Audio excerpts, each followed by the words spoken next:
Good morning বন্ধুরা। এখন 11:30 বাজে।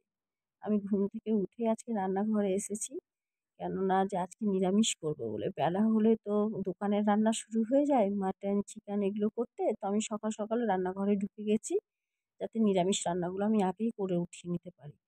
তো আমি না বেগুন কেটেছিলাম গোল গোল করে, আর এই ছিম কেটেছিলাম, মানে শিমও বলে ছিমও বলে আমাদের এখানে। আর এই করলা ভাজা আর ছোট ছোট আলু ভাজা। আমার তো ছোট আলু ভাজা খুবই ভালো লাগে। তো ও ছোট আলু ভাজাকে আমি শুকনো একটা লঙ্কা কড়াইয়ের মধ্যে কাঁচা লঙ্কা দিই, আর একটা শুকনো লঙ্কা দিই ফোড়ন। আর তারপরে যখন একটু একটু মানে সম্পূর্ণ ভাজা হয়ে আসে, তখন একটু কাশ্মীরি লঙ্কার গুঁড়ো ছিটিয়ে দিই। লাল হয়ে থাকে, দেখতে ভালো লাগে, খেতেও ভালো লাগে।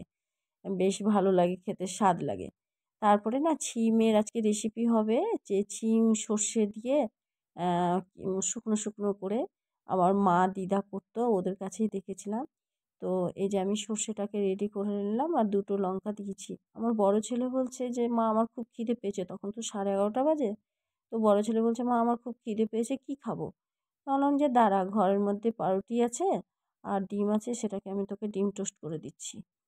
দুটো ডিম বাটির মধ্যে ফাটিয়ে দিলাম, আর ওর মধ্যে দিয়ে দিলাম জিরের গুঁড়ো, ধনের গুঁড়ো আর একটু লবণ স্বাদ মতো। দিয়ে কড়াই বসিয়ে তেল দিয়ে আর ডিমগুলোকে ডিমের মধ্যে একটু করে ভিজিয়ে ভিজিয়ে আর বেশ সুন্দর করে ভেজে দিলাম। পেটও ভরে যায় আর খেতেও ভালো লাগে। আর কিছু লাগে না, 4টে পাউরুটি, দুটো ডিম, তো পেট তো ভরবেই। এটা করে দিলাম।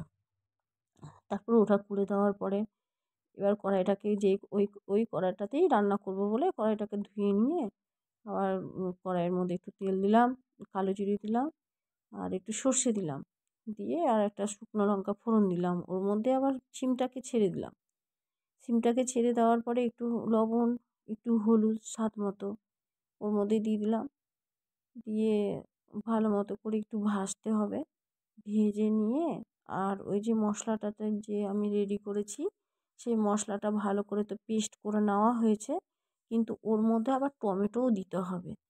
তো টমেটোটা আমি তখন দিই না, অনেক ওটা পেস্ট হয়ে যাওয়ার পরে তারপরে একটা বড় টমেটো কেটে ওর মধ্যে দিয়ে দিই, যাতে টমেটোটাও সম্পূর্ণ যেন পেস্ট না হয়, একটু একটু যেন গোটা গোটা হয়ে থাকে।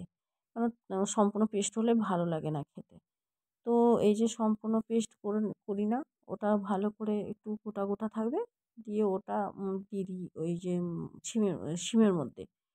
দেওয়ার পরে একটু নাড়াচাড়া করি। নাড়াচাড়া করে জল গরম করা রাখা থাকে। একটু বেশি বেশি আবার ভাজলে আবার তেতো হয়ে যায়, এটা সর্ষে তো তেতো হয়ে যায়। অল্প একটু করে ভাজতে হবে।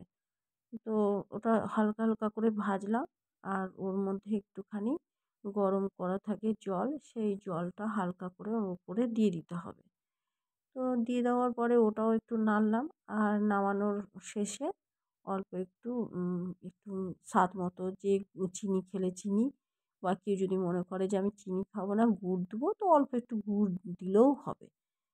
চিনি দিলে কি একটু স্বাদটা আলাদাই লাগে গুড় চিনি দিলে। তো এই যে শুকনো করে নামাতে হবে। এটা খাবে না, মনে হবে যে একটা অন্য কোনো কিছু খাচ্ছি, মানে যে মনে হবে না যে ছিম খাচ্ছি। তারপরে একটা বাঁধাকপির রেসিপিও ছিল, তো ওটা আমি সম্পূর্ণ করতে পারিনি, কেন অনেক দেরি হয়ে গেছিলো। তো আমি অল্পই একটু দেখালাম, মানে বাঁধাকপির রেসিপি এইভাবে করলাম যে তেলের মধ্যে একটু জিরে, গোটা জিরে দিলাম, আর একটা শুকনো লঙ্কা দিলাম ফোড়ন, আর মানে নতুন আলু কাটা ছিল সেটা ওর মধ্যে দিয়ে দিলাম। ওর মধ্যে একটু নাড়াচাড়া করলাম, ভাজলাম ভালো করে। তারপরে ওখানে দিয়ে দিতে হবে জিরের গুঁড়ো, ধনের গুঁড়ো, লঙ্কার গুঁড়ো, দিয়ে আরও অল্প একটু আদা